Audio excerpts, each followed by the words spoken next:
Welcome back to another edition of The Kevin Moore Show. Now, on today's show, I'm about to be joined by phone with William Shaffer. Now, William is an Akashic reader and dream consultant. He's able to tune into your higher self and provide past life readings. Now, William has given past life readings to well over 1,000 people and co-authored the book Illuminating Physical Experience. Now, he joins me today to discuss his latest book, Beloved Brother, in which William writes of his experience as a monk in 7th century central Scotland. William Shaffer, thank you for joining me. Well, thank you for asking me. William, it's great to have you back on, of course, and for those that have seen your work before through this talk show, you've been on for the Channeling docu-series. You did an episode for that, which we'll link in the description below. You've done other interviews based on your previous book that you co-authored as well. Again, I'll put links in the description for those previous interviews. Now, this is a two-part interview.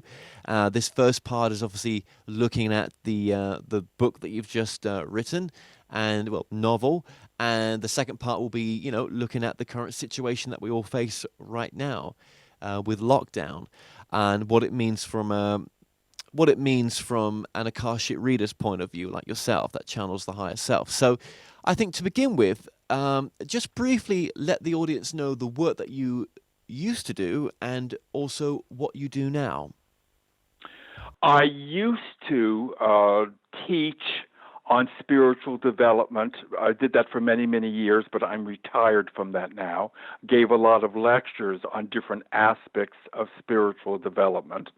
I am an Akashic reader, which means I tune in to the higher self of an individual and channel whatever information the individual needs to help them with whatever issues are going on in their lives, if it's a particular illness or disease or certain patterns in the family, in relationships at work, to help them understand why things are the way they are in their lives or in their bodies, to understand the deeper spiritual lessons, karmic issues, unresolved emotional issues, so they can better work through whatever dramas are going on in their lives. And then I also write novels based on my own past life memory. I've written 8 past life novels so far. I'm writing my 9th one right now. But Beloved Brother is the first one to be published worldwide. Right, okay. And how long ago was this initially written? The book was originally written 36 years ago. And then I just put it aside for a long time. And in February of last year, I went into a diabetic coma. I was in a coma for 3 days. And when I came out of the coma, apparently at 2 o'clock in the morning in the hospital, screaming at the top of my lungs, and it took them a very, very long time to get me to stop screaming. The other patients were not at all amused, and they couldn't get me to stop screaming. It took forever and ever and ever. And even when I came out of the coma, it's another 3 days before I become conscious again. From the time before I went into the coma until the time after was a week.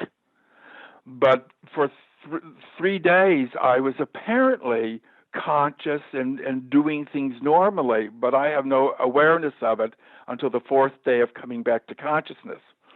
And when I was again aware and totally confused as to where I was and what was going on, the first thing I heard deep inside of me was my inner voice saying, "You have to rewrite Beloved Brother." And I mean, I'm still trying to figure out, why am I in a hospital and what the heck is going on? And my inner guidance kept telling me, "You have to rewrite Beloved Brother." And okay, when I got out of the hospital, I started to reread the book and began to rewrite the book. And one of the issues from when I wrote the book 36 years ago is that I changed the ending from what actually happened in that lifetime 1,300 years ago. Because I thought if I publish this book, I think people should have a happier ending. It might depress people or upset them too much if the book doesn't have a happy ending. But that's not the way it happened. So I understood from my inner guidance that that's not allowed. I had to write exactly with what happened in the life, the way it really was. And if people read it and get depressed or upset, then I got to let them do that and go through that. The other thing then was that I got the idea, it just kind of came to me that because the book it's very intense, is that it needed a bit of better clarity and upliftment. So I got the idea of creating two ravens who are observing the main characters in this past life memory. And the ravens are commenting to each other. It's like they're a Greek chorus in a Greek tragedy, but since it's Scotland, I call it a Scottish Greek chorus. And I have the ravens commenting throughout the book so that it brings deeper insight and deeper clarity to all the karmic issues coming up in the novel. And at the same time, the ravens are so hysterical in how they interrelate. It gave me as an author tremendous creative opportunity, because when I write past life memories, I'm just writing what happened. But the ravens gave me an opportunity to bring some creativity into it and intersperse them throughout the novel. And then, of course, I had to write the way it really ended in that life. So the book was expanded in including the ravens and putting the correct ending. And, of course, doing that put me into the middle of that lifetime again. I relived that life rewriting the book. And, of course, reliving that life was bringing up all the unresolved emotional issues, all the karmic lessons that were still manifesting and going on in this life. So it was a deep inner processing of myself that rewriting the book provided me, and giving a greater depth and clarity and insight for those who will hopefully read the book. Okay, so obviously this is based in the 7th century Scotland, and Yes. you're over in the UK. You're living in Wales, which is part of the Wales, UK, yeah. and you always felt a pull to want to go over to the UK, didn't you? I mean, there was always that big pull for you to be back home, basically. Since I was a child, I've had past life memories since I was like 4 years old. And when I was a child of 5 or 6, I would go into the front yard at home, and I would raise my fist to the sky and I would scream to the sky, "What am I doing in this country? It's the wrong part of the world. It doesn't look right. It doesn't feel right. It doesn't smell like. This is not my home. What am I doing here?" And then the neighbors would call my mother and say, "He's at it again." So I felt from the very beginning that North America and the United States wasn't my home. And it would take many years before I understood why I was born in the United States. But my feeling was always, in the depths of my heart, to go home to the British Isles, specifically to Scotland. I tell people I've had so many Scottish past lives, I think my aura is plaid. I have such a strong pull to Scotland, but I'm living now in another Celtic country, in Wales, rather than Scotland. But I needed to come back to specifically the island of Great Britain, because that is a deep, deep spiritual home for me. Okay, so just to give the premise of the book as well. So you're a monk in the 7th century in central Scotland. This is about an intense relationship with an Italian knight from Venice who shows up at the monastery, where I believe he's he has fatal wounds basically, and then the story is about Yes, you healing him. the monastery is invaded, is attacked, and I'm attacked and nearly killed.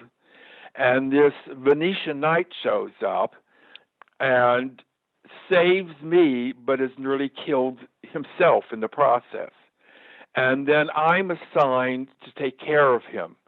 And even though he has saved my life, when I was this monk, Brother Peter, 1,300 years ago, I was 100% cut off from my emotions, 100% cut off from my body. I had no sense of self as an emotional being or as a physical being. I'm completely cut off. And to be interacting with anybody upset the hell out of me. And here I am put in charge of taking care of this man who saved my life, but I don't want to be close to anybody. I'm so in fear of my own emotions and my own personal self. I'm trying to hide as a monk in a monastery to escape the world, but the world has come to me instead. And so in dealing with this night, we develop an extremely intense emotional, spiritual, and physical relationship, which triggers all the karmic issues and all the emotional issues that I've been repressing for so many lifetimes before and which must come to the surface now. So the book details that karmic dance between the monk and the knight, and the ravens are passing their comments throughout the story. No, I thought the ravens at the beginning as well. But I mean, obviously we're not tell the audience what happens at the end, but I mean, I thought the ravens at the beginning was a nice add to it. Definitely isn't. It's not the sort of book I would have picked up straight away, right? But I think with the past life stuff in there, that's what sort of obviously makes it interesting for someone like myself, right? Um, but obviously, this book has got to be accessible to other people. So obviously, you've shared this particular life because are you saying that there's a lot of, there's a lot of monk energy out there in a sense? Do you know what I mean? Where there's a lot of repression from Yeah. previous lives, and this book Well, really emphasizes that. it's the commonest pattern in most humans. We're all repressing emotional issues we don't want to deal with, you know. We're all trying, in our own ways, we're trying to avoid whatever it is we don't want to have to take responsibility and deal with ourselves. So this book is very good, in putting me through the process for myself that I needed.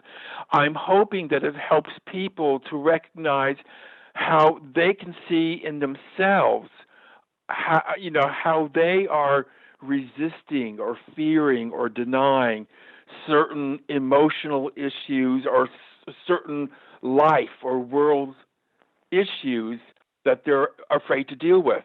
And I'm hoping it will help people see how avoidance takes many forms in acting itself out, the consequences that we create when we choose to stay in the fear and the resistance and the avoidance, and hopefully to see, especially in listening to the ravens, um, to see the possibilities, the opportunities, the other choices we have.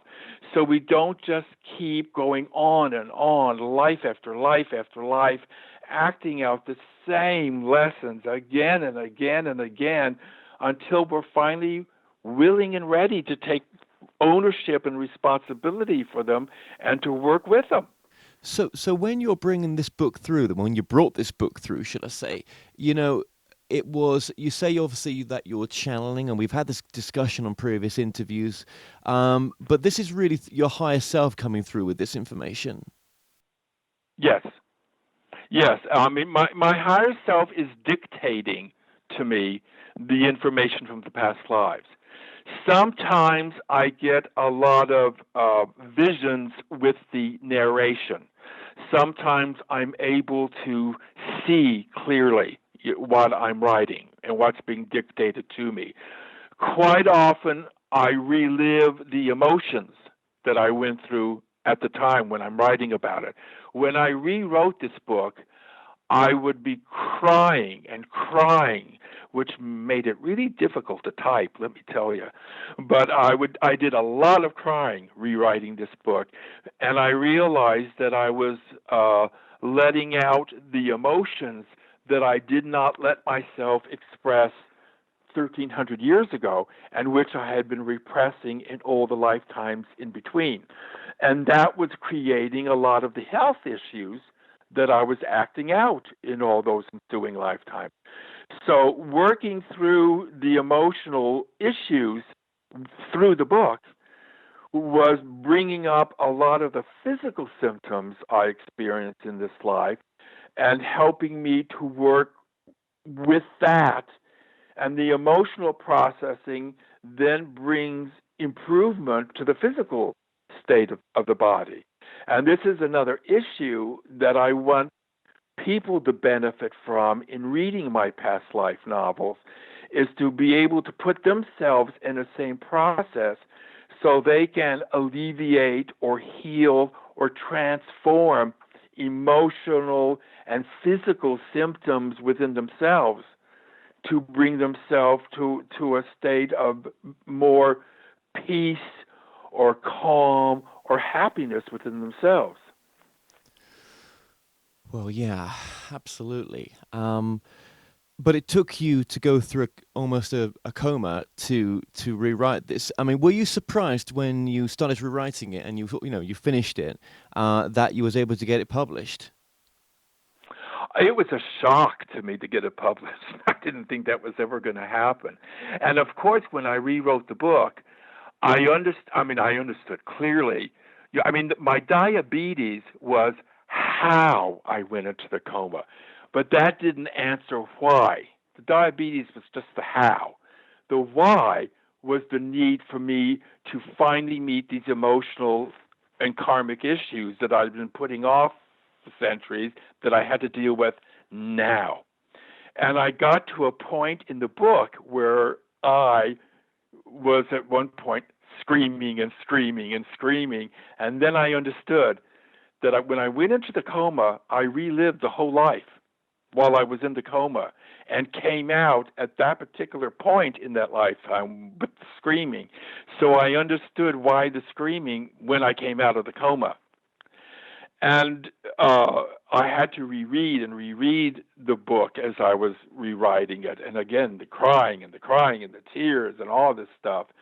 But it was allowing me to feel, to express, and to let go emotions that I had feared and suppressed for so many lifetimes that were causing so many physical ailments in my past lives and this one. Well, some may Yeah. ask, how does a past life from that many centuries ago really have a hold on this current one then?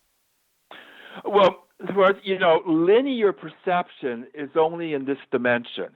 We experience life in linear movement, but that's only in this vibration of existence. Outside of this dimension, all time is now. All lifetimes are now. Past, present, and future are all now, happening now. So all lifetimes are affecting and feeding into all lifetimes, even though we experience in a linear progression. And what we repress in one lifetime creates uh, symptoms, physical symptoms, in the other lifetimes. So when you are working through any kind of issue from another lifetime, again, it may be 1,000 years ago in linear perception, but outside of this dimension, it's all vibrating here and now. Everything affects everything now. So when you are learning or healing or transforming it's got a reaction into all the lifetimes. It's all happening everywhere, all at once. Mm. Mm. And obviously, you talked about there's other novels you're doing as well. Um, but obviously this was the most important one at the time to do. Now, am I right to say that the knight was called Richard? Have I got that right? Yes, his name is Yes, Ricardo in his language. Yes. Ricardo in his language, right? Okay, so Richard was the knight that you brought back to health, and obviously there was a relationship that formed there between you both as well, or was there? Hmm. We'll see, and that the people can read the book to find that out. But do you feel that you've met Richard, the reincarnated Richard, in this lifetime today? In this lifetime, I know who he is. I know exactly who he is, and I can't talk about him because it's not fair to him. But I know who it is. I know where he lives. I know what he does. Um, I don't know. Things I can't say because I have to protect him. I have no idea how conscious he is or isn't of this. But when I saw him, I recognized him immediately. And that set off a tremendous, of course, emotional reaction in me. Um, because I can't say who it is, I can't say whether or not I've met him. I can only say I know who it is. Absolutely. No, I can understand that as well. And what was his main lesson that he was teaching you in that book, in that lifetime then, do you think? If you could just sum it up real quick. He was teaching me to not be afraid of emotions, to not be afraid to feel, to not be afraid to identify with myself as a physical being, to not afraid to be in a physical body. Brother Peter felt to be in a physical body was to be in a prison, a punishing prison. That was his perception of life. Even though at the point where you wrote the book, he was in his young 20s, wasn't he? Mid 20s? Yes, he's 25. He's almost 26 when he meets Richard. But he had no he didn't want to relate to himself emotionally or physically at all. It scared him. He saw physical life as a punishing prison, and he was afraid of love. He judged that love will always automatically lead to pain and suffering. So love is dangerous. So Richard was to teach him to let go of those judgments and perceptions and expectations, that holding on to those judgments and expectations then makes life the way you fear and expect it. Life is a mirror, and life will always reflect the way you perceive it. So have you been perceiving yourself in this lifetime with those judgments? So what I've been able to do in this life is to let go of seeing life as just a punishing prison. I don't have that attitude anymore. I'm not afraid of love. I'm not afraid of the physical body. I'm not afraid of my emotions. I'm willing and feel safe to feel and express my emotions. And I'm safer as a physical being in this present incarnation. So a lot of what Peter was stuck in, I have been able to liberate myself from in this lifetime. Right. Right. But that's not been a 5-step process. That's been years and years and years to this point. Do you know what I mean? 1,300 years, 1,300 linearly years. speaking. That's funny. Yeah. Five Yeah. steps, it's been 500,000 steps, Yeah, and right, still right. stepping. Yeah, but you're still stepping, and even though you've done this book, those issues still pop up sometimes, don't they? It still happens, doesn't it? Yeah, because I mean, there's always fine attunement. There are so many aspects to any particular lesson. You have to come to it from all different points of view, and I repressed it for so long, in linear lifetimes. it takes time and consistent experience to fully heal and transform. It takes time and experience.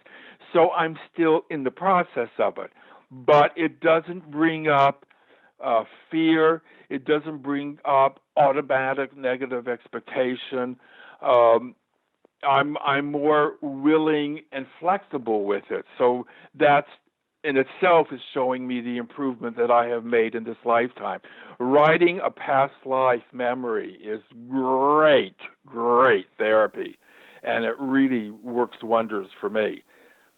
Well, that's what I was going to say But to you. You took the words out of yeah, my mouth there, because I was going to say, anyone listening to this, how do they trust that they could write their past life therapy that would be a life that would, to reflect upon, would help them now? Do you just have to just trust to go with what comes yeah, through? you have to just go with it. You just do it.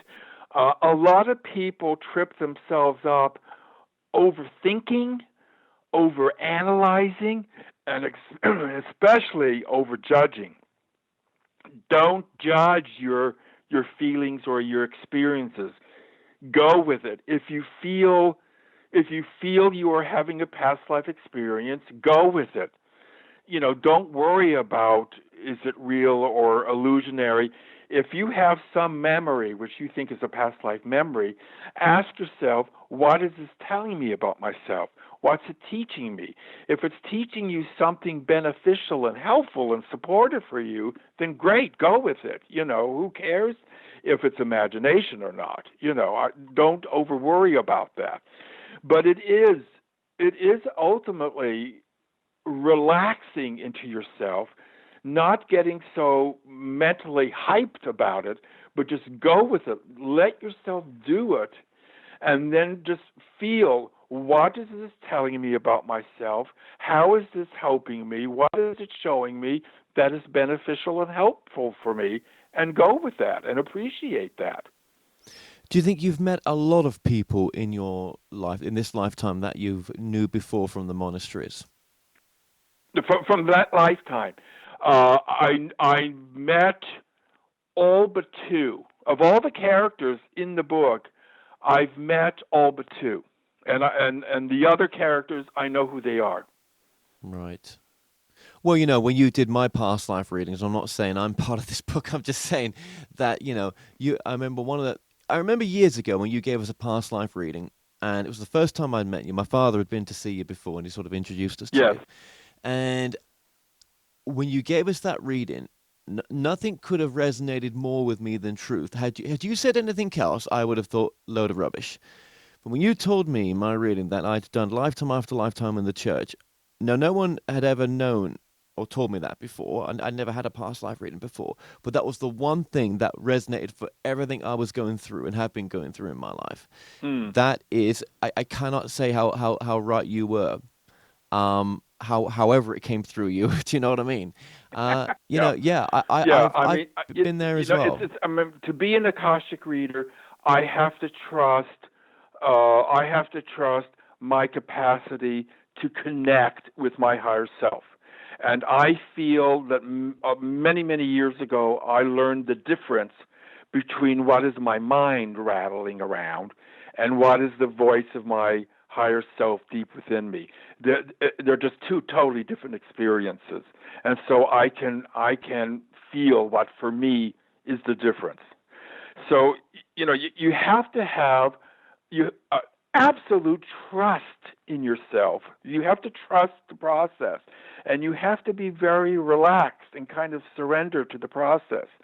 But if you start over worrying and overthinking and over analyzing, you're going to block yourself every time.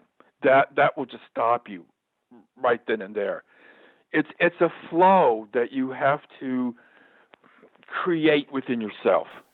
Completely understood. Completely understood. And just the words "future lives" is in my head right now. Just like I mean, obviously those lives, as we understand it, have not happened yet. This is all we've got in this present moment, in this present conversation with you right now, William. But Right. I'm guessing if there are if lives are happening now and they're all happening at the same time because there is no time, then I guess Yeah, even future lives that we've not even had the choice or free will of yet are happening in some respects, and they are affecting this moment maybe as much as past exactly. are. Exactly. The effect goes back and forth, But and every life is go ahead. affecting every Go life. ahead. But you feel no kind of draw to sort of, say, well, I'm going to write a future life novel. Do you know what I mean? It's always past with yourself. I have no personal desire to do so. And I have had one dream that tells me about a future life, and that one dream is the one and only time I've ever had any indication of a future life. But other than that, for me personally, I'm not focused on the future lives at all. Yeah, it's all the past stuff. Much like your past life readings, it's what you Yeah, yeah. And we'll get into your readings in just a moment. Um, but you've always told me that you don't want to come back. You don't want to come back. Yet I you're having a don't. future life I dream. don't, but apparently I'm going to. So what can I do? I mean, I still part of me would like to get off this carousel already. But I mean, you got to fulfill certain requirements. You have to learn certain lessons. You have to complete certain experiences. And until you get that completion, you've got to continue with the karmic cycles. So if this isn't my last life, well then, well there it is. A part of me isn't surprised because I'm the angel of stubbornness, among other things.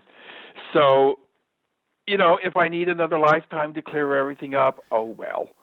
Well, you say that, but I know that, if it's okay to say this, I know you've contemplated and have gone through with suicide before, and it's never Yes, worked. It's never worked. and it's never worked. And that was a message. That was a very clear message.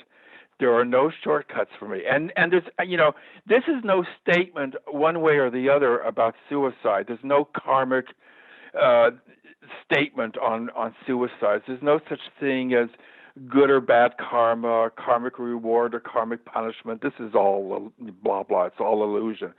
But for me, my higher self simply made it very clear to me. Um, for me, suicide is not an option. That's too easy.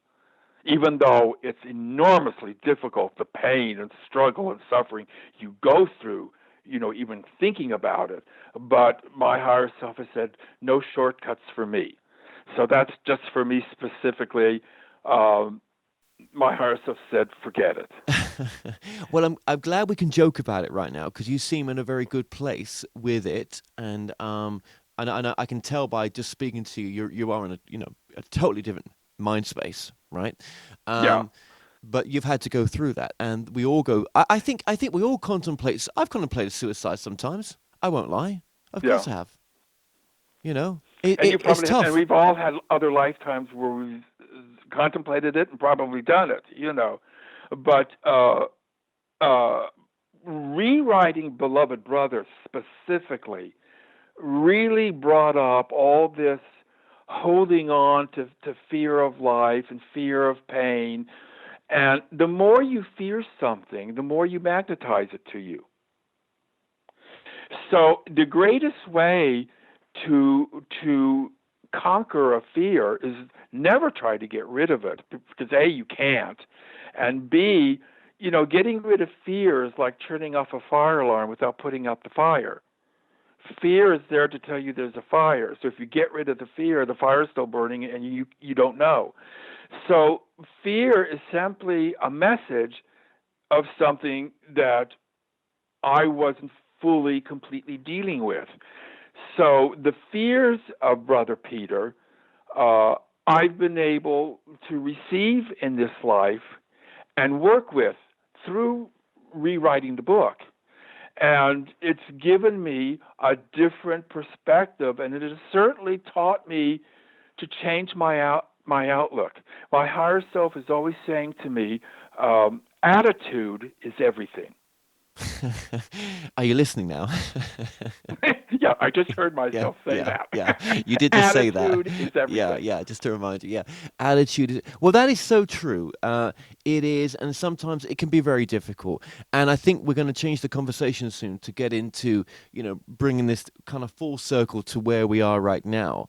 Uh, Yeah. um, which is very important. But just before we do as well, obviously this book is available from all good bookstores. I do know right now only people. It's available through Amazon, Amazon.com in whatever country you are, and it's available through Barnes and Noble. Right. Yes. So that obviously people can only order online right now. But Yeah, so you can only get the book through Amazon or through Barnes and Noble.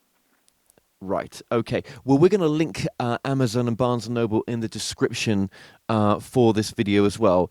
And that is, well, just before you go, before we come back for part two, William, what's your most important message when it comes to your this book in a sense? If you could just remind the audience one last time of that. Brother Peter was so emotionally constipated.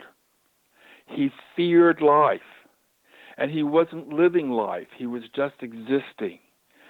And Richard was sent to him to teach him how to feel safe in his body, how to feel safe in life, how to feel safe in his feelings, and be safe living. And I think that's such a tremendously important message, because what you fear, you keep projecting and creating. The more you fear something, and the more it's going to keep coming at you until you learn what it is, what's really behind the fear, and learn the lesson and get through it.